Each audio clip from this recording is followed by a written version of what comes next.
അസ്സലാമു അലൈക്കും. എല്ലാ മാന്യ പ്രേക്ഷകർക്കും മുസ്ലിം വിശ്വാസം എന്ന ഈ ചാനലിലേക്ക് സ്വാഗതം. ഈ ചാനലിനെ കുറിച്ച് ഇതുവരെയും അറിയാത്തവർക്കായി കുറച്ച് കാര്യങ്ങൾ പറയാം.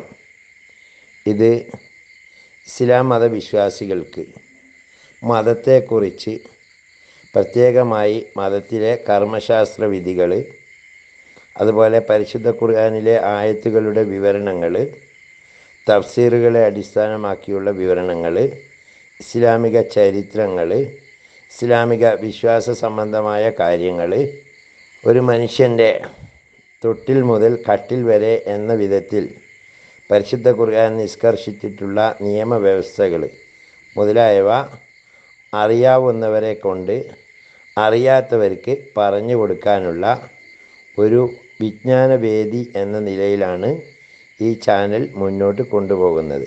നിരവധിയായ ഉസ്താദുമാർ ഇതിനു വേണ്ടി കണ്ടൻറ്റുകൾ നൽകി വരുന്നു.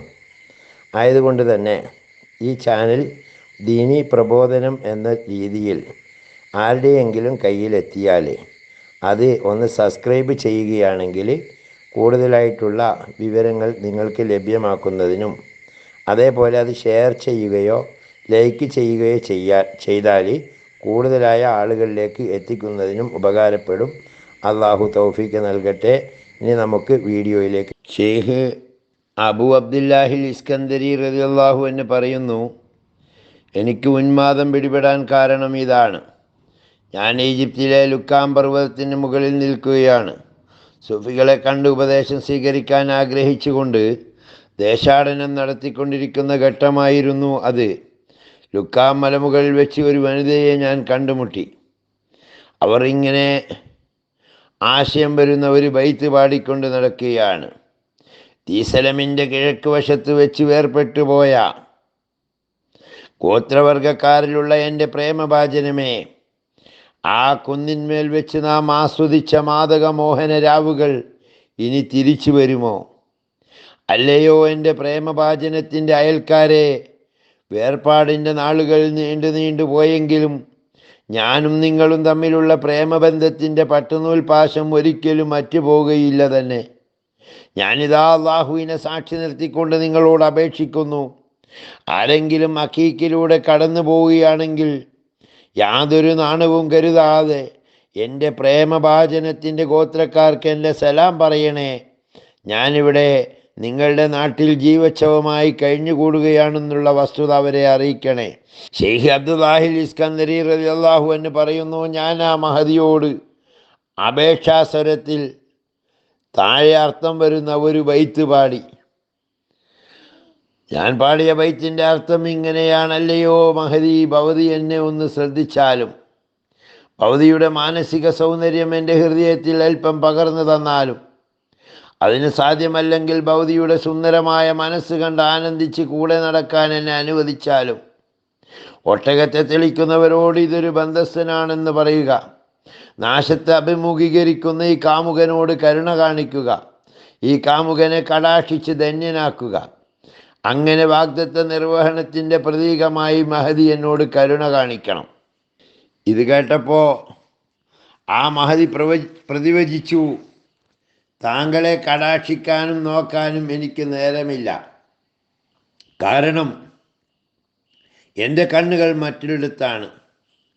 ഞാൻ പറഞ്ഞു, എങ്കിൽ എനിക്ക് വേണ്ടി പ്രാർത്ഥിക്കാനെങ്കിലും കനിവുണ്ടാകണം. ആ മഹദി പറഞ്ഞു, നാളെ രാവിലെ താങ്കളുടെ അപേക്ഷകൾ മുഴുവൻ സ്വീകരിക്കുന്ന യജമാനുമായി താങ്കൾ നേരിടും. ഞാൻ പോകട്ടെ. ആ മഹദി പെട്ടെന്ന് അപ്രത്യക്ഷയായപ്പോൾ മധുരിത നിമിഷങ്ങൾ കൈപ്പാർന്നതായി മാറി. എൻ്റെ ഹൃദയം നിർജീവമായ പോലെ തോന്നി. ഞാൻ കണ്ണീർ പൊഴിച്ചുകൊണ്ട് പകൽ മുഴുവൻ കഴിച്ചുകൂട്ടി. രാത്രിയായപ്പോൾ വിരഹവേദന വർദ്ധിച്ചു. ആ മഹദിയുമായി ഉണ്ടായ സമാഗമത്തിൻ്റെ മധുര സ്മരണകൾ ഹൃദയത്തെ നൊമ്പരപ്പെടുത്തിക്കൊണ്ടിരുന്നു. ഞാൻ വേദന കടിച്ചിറക്കുകയായിരുന്നു. പിറ്റേന്ന് രാവിലെ ഒരു യുവാവിനെ കണ്ടുമുട്ടി. ചൈതന്യം തുളുമ്പുന്ന മുഖം, കറുത്ത് ഇടതൂർന്ന താടിയും മുടിയും ജടപിടിച്ചിരിക്കുന്നു. നെറ്റിയിൽ കനമുള്ള തഴമ്പ്, കയ്യിൽ തസ്ബീഹ് മാല. ഇദ്ദേഹത്തെ പറ്റിയാണ് ഇന്നലെ ആ മഹദി പ്രവചിച്ചതെന്ന് എനിക്ക് തോന്നി. ഈ തോന്നൽ മനസ്സിൽ ഉത്ഭവിച്ച ഉടനെ ആ യുവാവ് പറയുകയാണ്, അതെ അല്ലയോ അബൂ അബ്ദില്ല, ഇന്നലെ ആ മഹദി പ്രവചിച്ചത് എന്നെ പറ്റിയാണ്, സംശയിക്കേണ്ട. ഞാൻ അത്ഭുതത്തോടെ ചോദിച്ചു, അല്ലയോ മഹാത്മാവേ, ഇന്നലെ ഞാൻ ആ മഹദിയോട് ദുആ ചെയ്യാൻ അപേക്ഷിച്ചപ്പോൾ അങ്ങ് ദുആ ചെയ്തു കൊള്ളുമെന്നാണ് അവർ പറഞ്ഞത്. അങ്ങ് എനിക്ക് വേണ്ടി പ്രാർത്ഥിച്ചാലും. അദ്ദേഹം പറഞ്ഞു, അല്ലയോ അബൂ അബ്ദുല്ല, റൈഹാനത്തുൽ കൂഫിയയുടെ ദുആ താങ്കൾക്ക് നഷ്ടപ്പെട്ടിരിക്കുകയാണ്. കഷ്ടമായിപ്പോയി. ഞാൻ ഞെട്ടി. ഞാൻ ഇന്നലെ കണ്ട മഹദിയാണോ റൈഹാനത്തുൽ കൂഫിയ? അതേ എന്ന് അദ്ദേഹം പുഞ്ചിരിച്ചുകൊണ്ട് പറഞ്ഞപ്പോൾ എൻ്റെ സിരകൾ നടുങ്ങി. എൻ്റെ നിർഭാഗ്യമോർത്ത് ഞാൻ പൊട്ടിക്കരഞ്ഞുപോയി. അപ്പോൾ അദ്ദേഹം ഇങ്ങനെ പ്രാർത്ഥിച്ചു, സർവശക്തനായ പ്രേമഭാജനമേ, ഇയാളെ നിൻ്റെ പ്രേമമധു ആസ്വദിപ്പിക്കണമേ. പിന്നെ അദ്ദേഹവും പെട്ടെന്ന് തന്നെ അപ്രത്യക്ഷനായി. ഞാൻ ആകെ തളർന്നുപോയി. എന്തെന്തൊരു പരീക്ഷണങ്ങളാണിത്! എൻ്റെ ഹൃദയം ദുഃഖത്തോടെ അഗ്നികുണ്ഡമായി മാറി. പ്രേമത്തിൻ്റെ പാരാവാരം എൻ്റെ കൽബിൽ അലയടിച്ചുയർന്നു. ശൗക്കിൻ്റെ കാറ്റും കോളും വർദ്ധിച്ചു. മനസ്സിൽ ഇടിപ്പടക്കങ്ങൾ മുഴങ്ങിക്കൊണ്ടിരുന്നു. കരളിലൂടെ മിന്നൽ പിണറുകൾ പാഞ്ഞു. എനിക്ക് ഓർമ്മ വന്നത് താഴെ പറയുന്ന കവിതയാണ്. അതിൻ്റെ ആശയം ഇങ്ങനെയാണ്: പ്രേമത്തിൻ്റെ പർണശാലയിൽ തപസ്സിരിക്കുന്ന സിദ്ധനാണ് ഞാൻ.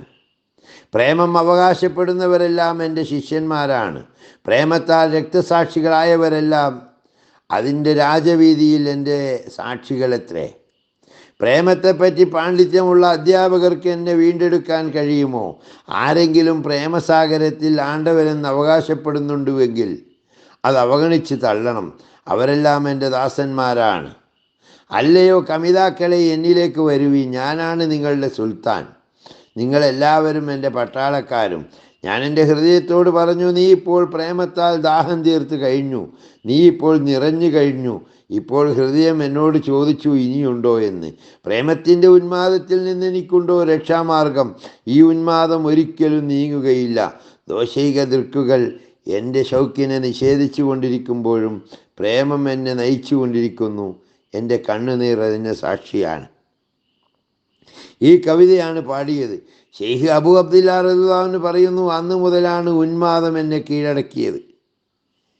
പിന്നെ ഭ്രാന്തനെ പോലെ ഏറെക്കാലം ഞാൻ കാടുകളിലും മരുഭൂമികളിലും അലഞ്ഞു നടന്നു.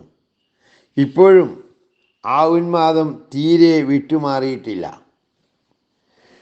ഷെയ്ഖ് ദുന്നൂനിൽ മിസ്രി റളിയല്ലാഹു അൻഹു പറയുന്നു, ഞാൻ അന്താക്കിയ മലകളിലൂടെ നടക്കുമ്പോൾ ഒരു യുവതിയെ കണ്ടുമുട്ടി. ഭ്രാന്തി എന്ന് തോന്നിപ്പിക്കുന്ന ഒരു സുന്ദരിയാണ്. ഒരു രോമത്തിൻ്റെ ജുബ്ബയാണ് ധരിച്ചിരിക്കുന്നത്. ഞാൻ അടുത്ത് എന്ന് സലാം ചൊല്ലിയപ്പോൾ സലാം മടക്കിക്കൊണ്ട് ചോദിച്ചു, താങ്കൾ ദുന്നൂനാണല്ലേ? അത്ഭുതത്തോടെ ഞാൻ തിരിച്ചു പറഞ്ഞു, അതെ. എങ്ങനെ മനസ്സിലായി? അവർ പറഞ്ഞു, പ്രേമഭാജനത്തിൻ്റെ നിസ്തുല പ്രേമം മൂലം. പിന്നെ അവർ ചോദിച്ചു, എനിക്കൊരു സംശയം ചോദിക്കാനുണ്ട്, മറുപടി തരുമോ? ഞാൻ പറഞ്ഞു, ചോദിക്കൂ. അവർ പറഞ്ഞു, എന്താണ് ഔദാര്യം? ഞാൻ പറഞ്ഞു, കയ്യിലൊന്നും ബാക്കി വെക്കാതെ ദാനം ചെയ്യൽ. അവർ പറഞ്ഞു, അത് ഐഹികമായ ഔദാര്യമാണ്. പാരത്രികമായ ഔദാര്യത്തെ പറ്റിയാണ് ചോദിച്ചത്. ഞാൻ സദാസമയവും ലോകരക്ഷിതാവിനെ ആരാധിച്ചു കൊണ്ടിരിക്കലാണെന്ന് പറഞ്ഞു. അവർ മറുപടി പറഞ്ഞു, അല്ലയോ ദുന്നൂൻ, സദാസമയവും ഇബാദത്തിൽ മുഴുകിക്കൊണ്ട് മാത്രം സായുജ്യം ലഭിക്കില്ല. പ്രതിഫലം മോഹിക്കാത്ത ഇബാദത്തിൽ മുഴുകലാണ് യഥാർത്ഥ ഔദാര്യം. കഷ്ടം, ഞാൻ 20 കൊല്ലമായി അള്ളാഹുവിനോട് ഒരു സംഗതി ആവശ്യപ്പെടാൻ ആഗ്രഹിച്ചു കൊണ്ടിരിക്കുന്നു. പക്ഷേ എനിക്ക് ലജ്ജ കാരണം അതിന് സാധിക്കുന്നില്ല. ഒരു കൂലിപ്പണിക്കാരനെ പോലെ അള്ളാഹുവിനോട് കൂലി ചോദിക്കാൻ എൻ്റെ മനസ്സ് അനുവദിക്കുന്നില്ല.